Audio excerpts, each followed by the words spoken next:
ನಮಸ್ತೆ, ಎಲ್ಲರೂ ಹೇಗಿದ್ದೀರಾ? ಎಲ್ಲರೂ ಚೆನ್ನಾಗಿದ್ದೀರಾ ಅಂತ ಭಾವಿಸ್ತಾ, ಇದು GRSದು ಸೆಕೆಂಡ್ ಪಾರ್ಟು. ನಾನು ಯಾವುದ್ರಲ್ಲೂ ಆಟ ಆಡಲಿಲ್ಲ. ನಾನು ಆಟ ಆಡಿದ್ದು ಅಂದರೆ ಇದೊಂದರಲ್ಲೇ ಆಟ ಆಡಿದ್ದು. ನನಗೊಂದು ಸ್ವಲ್ಪ ನೀರು ಅಂದರೆ ಭಯ ಇದೆ. ಮಕ್ಕಳೆಲ್ಲ ಆಟ ಆಡಿದ್ರು. ತುಂಬ ಲೇಟ್ ಆಯಿತು, 5 ಗಂಟೆ 6 ಗಂಟೆ ಆಗೋಗ್ಬಿಡ್ತು. ಸ್ಫೂರ್ತಿ ಬೇರೆ, ಆಂಟಿ ನಾನು ಕೇಕ್ ಕಟ್ ಮಾಡಿಸ್ತೀನಿ, ಪಾರ್ಟಿ ಅರೇಂಜ್ ಮಾಡಿದ್ದೀನಿ ಅಂತ ಹೇಳಿದ್ಲು. ನಾನು ಮಕ್ಕಳಿಗೆಲ್ಲ ಹೇಳಿದ್ರೆ ಬಂದರೂ ಹೋಗೋಣ ಅಂತ. ಆಮೇಲೆ ಲಾಸ್ಟ್ ಬರೋ ಟೈಮಲ್ಲಿ ಈ ಜೋಕರ್ದು ಡ್ಯಾನ್ಸ್ ಎಲ್ಲ ಇದೆ, ಡ್ಯಾನ್ಸ್ ಎಲ್ಲ ನೋಡಿಕೊಂಡು ಬಂದುಬಿಟ್ವಿ. ಮಗಳು ಬರ್ತಡೇ ಇರೋ ಕಾರಣ ಅವಳಿಗೆ ಒಂದು ಗಿಫ್ಟ್ ಕೊಡ್ತಾರೆ GRS ಒಳಗಡೆ.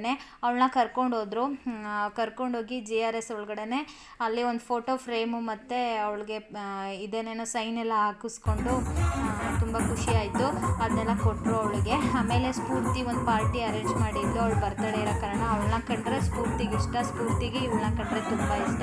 ಸರ್ಪ್ರೈಸಾಗಿ ಬರ್ತಡೇ ಪಾರ್ಟಿ ಮಾಡಿರೋದ್ರಿಂದ ನನ್ನ ಮಗಳಿಗಂತೂ ತುಂಬ ಅಂದರೆ ತುಂಬ ಖುಷಿ ಆಯಿತು. ಥ್ಯಾಂಕ್ ಯು ಸೋ ಮಚ್ ಸ್ಫೂರ್ತಿ. ಆಮೇಲೆ ನಾನು ಫೋಟೋ ಎಲ್ಲ ತೆಕ್ಕೊಂಡು ಆಮೇಲೆ ಅಲ್ಲೇ ಹೊರಗಡೆ ಪಾನಿಪುರಿ ಗೋಬಿ ಮಂಚೂರಿ ತಿನ್ಕೊಂಡು ಮನೆಗೆ ಹೋದ್ವಿ. ಮನೆಗೆ ಹೋಗಿ ಸ್ಫೂರ್ತಿ ಅಲ್ಲೇ ಅಡುಗೆ ಮಾಡಿದ್ದೀನಿ ಎಂದು ಊಟ ಮಾಡಿ ಬೆಳಗ್ಗೆ ರಿಟರ್ನ್ ಕೇರ್ಪೇಟೆಗೆ ಬಂದ್ವಿ ನಾವು. ಯಾರೆಲ್ಲ ನನ್ನ ಚಾನಲ್ ಎಲ್ಲ ನೋಡ್ತಾ ಇದ್ದೀರಾ ಅವರೆಲ್ಲ ನನ್ನ ಚಾನಲ್ಗೆ ಸಬ್ಸ್ಕ್ರೈಬ್ ಮಾಡಿ, ಶೇರ್ ಮಾಡಿ. Thank you all.